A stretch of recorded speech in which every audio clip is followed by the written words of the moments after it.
안녕하세요. 30대 초반의 직장인 여자입니다. 몇 년 전부터 저희 부모님이 제 결혼에 대해 부쩍 관심이 많아졌구나 하는 느낌을 받기 시작했어요. 알고 보니 그때쯤부터 제 또래의 친척 형제들 중 몇 명이 결혼 이야기가 오가고 있다는 상황인 걸 알게 되었습니다. 제 주변 친구들 중에 벌써 결혼한 친구들도 몇 있기는 했는데 그때는 아무 생각 없었는데 부모님이 제 결혼에 대해서 보채기 시작하니 언젠가부터 그게 그렇게 부담감이 느껴지더라고요. 대학 들어갈 때는 친척들 중 누구는 어디 대학 붙었다더라 하는 이야기로 부담을 느꼈고 저도 적당히 괜찮은 대학 들어간 뒤에는 취직 자리를 두고 어느 회사에 갔다더라 하는 이야기로 부담을 느꼈어야 했어요. 제법 괜찮은 회사 들어가게 되면서 이제는 더 이상 친척 형제들과 비교당하는 일은 없겠구나 싶었는데 이제는 결혼을 가지고 똑같은 스트레스를 받아야 하나 싶더라고요. 이젠 저뿐만 아니라 제가 결혼할 상대가 어느 학교를 졸업했는지 어느 회사를 다니고 있는지까지 신경 써야 한다는 게 참 그렇더라고요. 저한테는 오래 만난 남자친구가 있긴 했지만 결혼을 전제로 연애를 하고 있던 게 아니다 보니 저희 집에서 결혼은 언제 하느냐 하는 등의 이야기가 오고 간다는 걸 꺼내기가 참 힘들었었지요. 그런데 남자친구도 저랑 별반 다를 것 없는 상황이었나 보더라고요. 남자친구는 올해 35인데 회사 생활도 오래 했고 직급도 이제 대리를 달아서 집에서 안 그래도 결혼에 대해서 스트레스를 주고 있다는 사실을 전해왔어요. 그렇다 보니 자연스럽게 저와 남자친구 사이에서 결혼에 대한 이야기를 주고받기 시작했던 것 같아요. 그리고 그렇게 서로를 양가 부모님께 인사시키고 하는 상황까지 발전하게 되었지요. 서로를 양가에 인사시킨 이후로는 특히 제가 남자친구와 남자친구 부모님까지 같이 해서 가끔씩 외식을 하거나 어디 교회로 같이 놀러 가거나 하는 일이 있었어요. 그때는 마냥 좋은 분들이시구나 생각했는데 본격적으로 결혼 이야기가 오가기 시작하니 결혼은 현실이라는 말이 와닿기 시작했네요. 얼마 전 일이었는데 남자친구가 큰 집에 가족 모임이 있다고 저보고 같이 거기를 다녀오자는 이야기를 해왔어요. 이미 양가 부모님께는 인사가 끝난 상황이니 이참에 다른 집안어른들께도 저를 소개시키고 싶다. 뭐 그런 취지로 꺼낸 이야기라 하더라고요. 남자친구 부모님도 은연중에 너네 결혼하면 이런 식으로 이야기를 꺼낼 때가 있었고 저희 부모님도 남자친구가 나온 대학이나 직장이나 뭐 하나 빠지는 곳이 없다며 마음에 들어 하셨기도 해서 아마 이렇게 언젠가는 결혼을 진짜로 하게 되겠다는 생각을 가지고 있었던 것 같아요. 그래서 남자친구 말 맞다나 미리 얼굴 도장 찍어 놓는 것도 나쁘진 않겠다 하는 생각이 들었고 거길 따라가기로 했던 게 화근이 되었습니다. 너무 갑작스러운 제안이었다 보니 날짜를 조정하는 게 쉽지가 않았어요. 남자친구는 이미 회사에 이야기해서 월차 신청을 해놓아 문제가 없는 상황이었는데 저의 경우에는 사전에 이야기된 게 아니다 보니 어쩔 수 없이 아쉬운 소리를 해야 했습니다. 그런데 회사에서 친하게 지내던 직장 선배가 제 상황을 듣고는 저보고 거길 왜 가냐고 물어왔어요. 아직 결혼한 것도 아닌데 뭐하러 벌써 며느리 노릇을 하러 가느냐고 한마디 하더라고요. 그 직장 선배는 벌써 결혼한 사람이고 시댁 식구하고 안 좋게 지내는 걸 알고는 있었는데 남자 쪽 가족들하고는 적당히 거리 두고 안 볼 수 있으면 최대한 안 보는 게 수라는 식으로 말을 해올 때 저도 순간 아차 싶기는 했습니다. 그런데 지금 와서 생각해보면 그 경고를 무시하고 남자친구 큰 집에 따라갔다 온 게 정말 잘했다는 생각이 드네요. 회사에서는 그날 하루를 전부 다 빼줄 수는 없고 대신 퇴근을 조금 일찍 할 수 있게 조정해주겠다고 했어요. 대신 뭐 반차도 안 쓰게 해주고 제 사정을 좀 봐주기로 했고요. 회사에서 진행 중인 프로젝트가 있는데 제가 주축으로 진행하던 일이기도 했고 마침 그날이 다른 회사 직원들까지 같이 미팅에 참여하기로 되어 있어서 더더욱 그날에 월차를 쓸 수가 없었습니다. 남자친구에게는 늦지 않게 도착하겠다 말하고 주소를 받아놨는데 제가 따로 출발해서 늦지 않게 도착하겠다는 그 말을 잘 못 알아들었었나 보더라고요. 바쁘게 회의를 끝내고 조금 이른 퇴근을 하고 부랴부랴 출발을 했는데 전화기를 보니 남자친구한테 어디냐 어딘데 아직도 연락이 없냐 하면서 전화에 문자까지 잔뜩 보내놨더라고요. 미팅 때문에 전화기를 신경 쓸 겨를이 없어서 연락을 다 놓쳤던 건데, 아무튼 남자친구한테 지금 출발한다고 전화를 몇 번이고 했는데 전화를 안 받길래 뭐 급한 척 하더니 급한 게 아닌가 싶기도 하고, 아니면 거기서 바쁜가 싶기도 해서 별 신경 쓰지 않고 저는 저대로 출발을 했습니다. 그렇게 남자친구 큰 집에 도착을 했네요. 서두른다고 했지만 평소 퇴근 시간보다 조금 일렀을 뿐이지 한참 차가 막힐 시간이라 예상한 시간보다 더 늦게 도착을 했어요. 도착하고 나서도 남자친구가 전화를 안 받으면 어쩌나 걱정을 했는데, 다행히 도착하자마자 남자친구한테 어디냐고 연락이 왔네요. 집은 주택이라 찾기가 쉬웠어요. 마당도 넓고 식구가 몇 명이나 온 건지 집 주변부터 해서 차가 잔뜩 주차돼 있고, 집안에서 웅성대는 소리가 바깥까지 들릴 정도로 시끌벅적하니 안 봐도 이 집이겠구나 싶었습니다. 주차하고 차에서 내리니 때마침 남자친구가 저를 데리러 나왔더라고요. 그런데 표정이 뭔가 안 좋아 보였어요. 한참 바쁘게 일하다 온 사람한테 고생했다는 말이 먼저가 아니고, 저보고 너무 늦었다면서 음식 준비하는 거 하나도 못 도왔으니 정리할 때는 꾀부리지 말고 열심히 하라고 핀잔을 주더라고요. 그때 직장 선배가 한 말이 머릿속을 스쳐 지나갔네요. 아직 결혼도 안 했는데 며느리 노릇 하러 가냐던 그 말이 말이에요. 나 손님으로 오는 거 아니었냐, 내가 왜 음식 준비며 뒷정리를 해야 하느냐 따질 새도 없이 남자친구가 저를 데리고 다니며 집안어른들한테 저를 인사시키기 시작했어요. 식구가 엄청 많아서 누가 누군지 기억도 못하겠고, 아까 본 사람이 지금 본 사람 같고 정신이 없는데, 남자친구 큰어머니라고 하는 분이 바빠 죽겠는데 인사 같은 건 나중에 하면 되는 거 아니냐며 저보고 와서 상 차리는 거나 도와달라고 하는 겁니다. 남자친구는 그러세요 하고는 저를 두고 친척 어른들이 따로 모여 있는지 시끌시끌한 방 안으로 휙 가버리더라고요. 주방에 있는 친척분들한테는 인사도 제대로 못 드렸는데 얼떨결에 붙잡혀서 음식 나르는 걸 도와줬어요.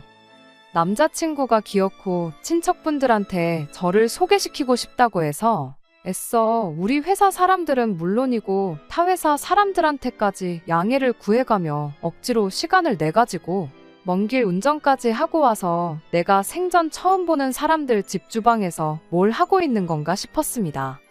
남자친구가 음식 준비 하나도 못 도와줬으니 눈치 보라고 했던 그 말도 계속 머릿속에 맴돌고, 그런데 가만 보니까 주방에서 음식들 하나씩 해다 날르는 건 온통 여자들 뿐이었고, 남자친구를 포함한 남자 식구들은 전부 그 시끌시끌한 방에 모여서 하고 있던 게 먼 해외 스포츠 경기를 보고 있었습니다.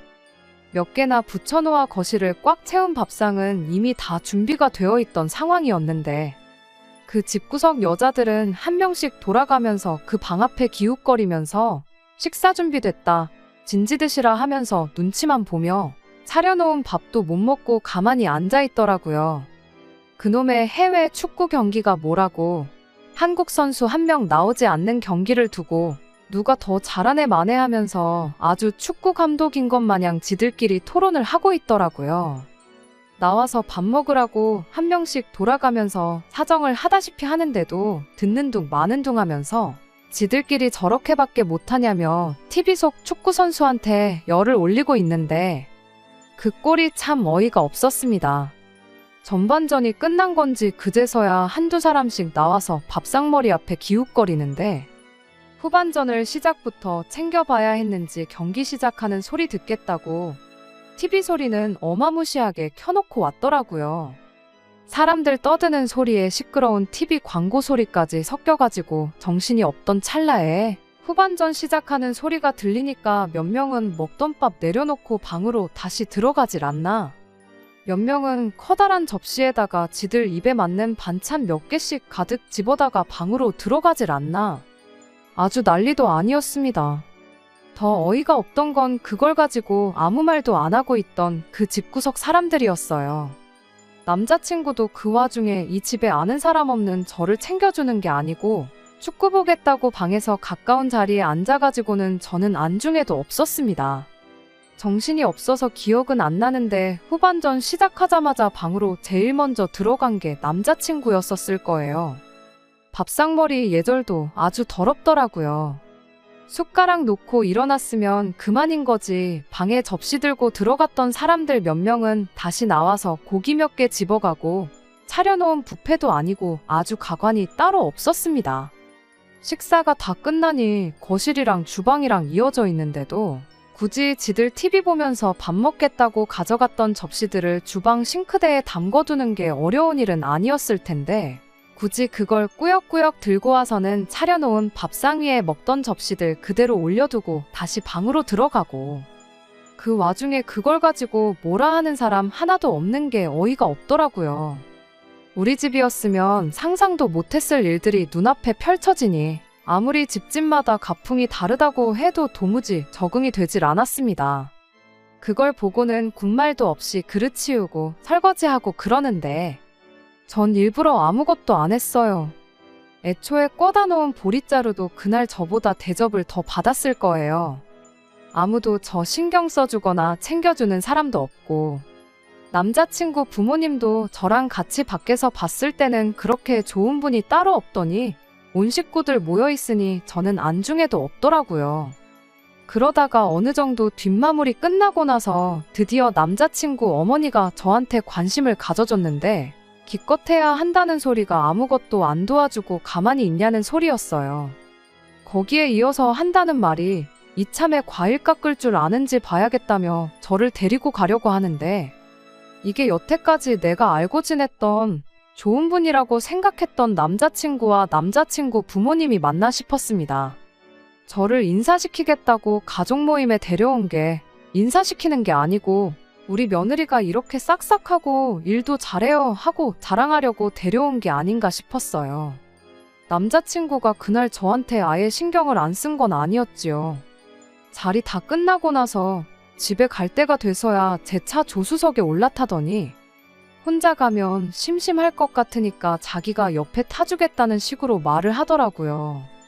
남자친구 집까지 데려다주고 다시 저는 집으로 가려면 또 길을 돌아가야 되는데 이게 배려라고 하는 소린가 싶었습니다. 꼴을 보아하니 남자친구 부모님은 두 분 다 술을 조금 드셔서 운전을 못하는 상황이고 자기는 또 내일 약속이 있으니 제 차 타고 편하게 가려는 속셈인 게 너무 뻔히 보였네요. 차라리 잘 됐다고 생각했어요. 그날 일에 대해서 남자친구한테 한 소리 하고 다음부터는 이런 일 없게 해달라고 단단히 일러둘 생각이었거든요. 그런데 남자친구는 제가 하는 소리를 듣곤 늦게 와서 편하게 해놓은 음식 먹어놓고는 뭐가 그렇게 불만이 많냐고 하더라고요. 엄마 말 들어보니 뒷정리도 거의 안 도와주고 과일도 깎을 줄 모르는 것 같더만 자기 식구들 앞에서 안 혼난 것만으로도 다행스럽게 여기랍니다. 제가 결혼하면 지네 집 식구 되는 건데 지네 집 분위기는 원래 이러니까 제가 적응을 하는 게 당연한 거라고 하면서 오히려 보는 눈이 한두 개가 아니니까 다음부터는 저보고 말 안 나오게 잘 행동하라고 경고를 하더군요. 결혼할 때 되니까 본성이 나오는 건지 결혼 이야기 오고 가니까 이제 다 잡은 물고기라 막 해도 상관없다고 생각한 건지 모르겠는데 차라리 결혼하기 전에 진짜 본성을 알게 된 게 참 다행이구나 싶었어요. 그리고 이 결혼은 하는 게 아니라는 확신이 들었습니다. 며느리 자리가 무슨 벼슬자리라고 이 남자랑 결혼해서 이 집 식구가 되면 사람 대접은 고사하고 식모 대접도 제대로 못 받겠거니 하는 생각이 들더라고요. 마침 고속도로 달리는 중에 휴게소 사인이 보였는데 남자친구가 화장실 좀 다녀와야겠다고 차 좀 세워보라고 하더라고요. 금방 다녀온다고 차에서 내리는데 남자친구가 화장실 들어가는 거 보자마자 그대로 차를 출발해서 저 혼자 집으로 왔네요. 휴게소에 혼자 남겨진 걸 눈치챈 남자친구가 그때부터 쉬지 않고 계속 전화를 하길래 전화기 꺼버리고 그대로 집으로 와버렸어요. 아침에 핸드폰 켜보니 카톡이 100개가 넘게 와 있었어요. 좋은 소리는 당연히 하나도 없었고요. 그날 점심쯤 돼서 연락이 또 와서 이번엔 전화를 받아줬더니 그때도 잔뜩 화가 나서는 저한테 제정신이냐고, 사람을 그 늦은 밤에 휴게소에 버리고 가는 사람이 어딨냐고, 택시비가 얼마나 나온지나 아냐고 따지고 드는데, 그 와중에도 자기가 뭘 잘못해서 그 밤중에 휴게소에 버림받고 남게 되었는지 뉘우치기는커녕 택시비 걱정하는 게 정말 잘 두고 내렸다는 생각밖에 들지 않았네요. 내가 간밤에 휴게소에 두고 간 게 사람이었냐고, 사람이면 해선 안 될 소리를 내길래 사람 아닌 줄 알았다고 하고 저도 한마디 했네요. 당연한 수순이겠지만 그렇게 투닥거리다가 제가 회사 일로도 정신이 없는데 남의 집 식모 자리에 취직할 생각은 당연히 없다고, 결혼은 없었던 일로 하자고 파혼선언 해버렸습니다. 그리고 그제서야 남자친구한테 잘못했다, 심지어 남자친구 부모님한테까지 그날 그게 그렇게 섭섭했다면 미안했다는 연락이 오기 시작했는데 일 없다고 하고 싹 다 무시해버렸습니다. 횟수로만 따지면 거의 3년이 가까운 오랜 인연이었는데 솔직히 아쉬운 건 제가 허비한 시간밖에 없는 것 같아요. 결혼도 하기 전에 남자친구 집도 아니고 큰 집에 며느리 노릇하러 가는 것도 아닌데 뭐하러 가냐는 직장 선배 말도 일리가 있지만 정말 잘 다녀왔다고 생각합니다.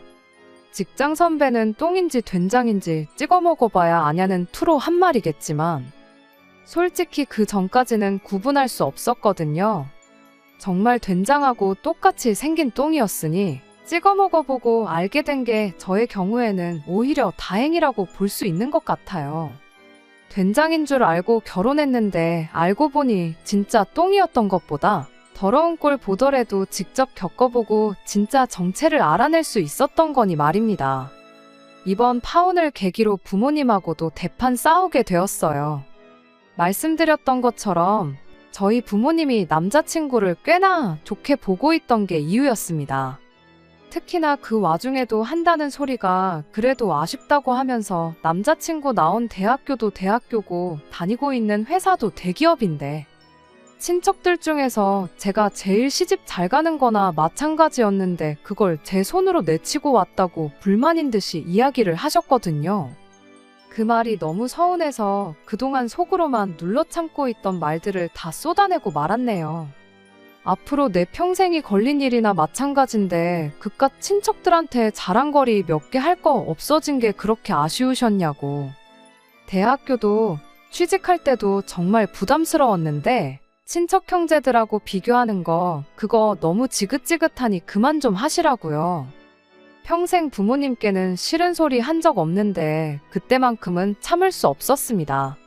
그런데 다 뵙고 나니 너무 속이 후련했어요. 그간 알게 모르게 친척들 중에서 소위들 말하는 가장 잘 풀린 사람이 돼야 한다는 부담을 갖고 살았던 제 자신에게서 해방되는 기분이었습니다.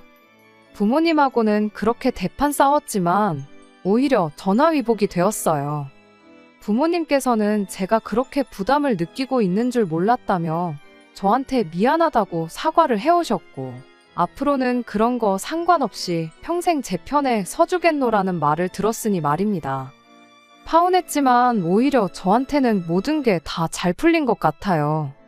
그간 열심히 살아온 보상을 받는 건지 아니면 운이 따라주는 건지는 아직도 잘 모르겠지만 적어도 앞으로는 진짜 제 인생을 살 수 있는 계기가 된 것 같아서 요즘은 자다가도 콧노래가 나오네요.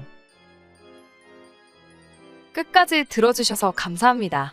오늘의 사연은 여기까지입니다. 구독과 좋아요, 알람 설정 부탁드리고 더 좋은 사연으로 다시 찾아뵙겠습니다. 감사합니다.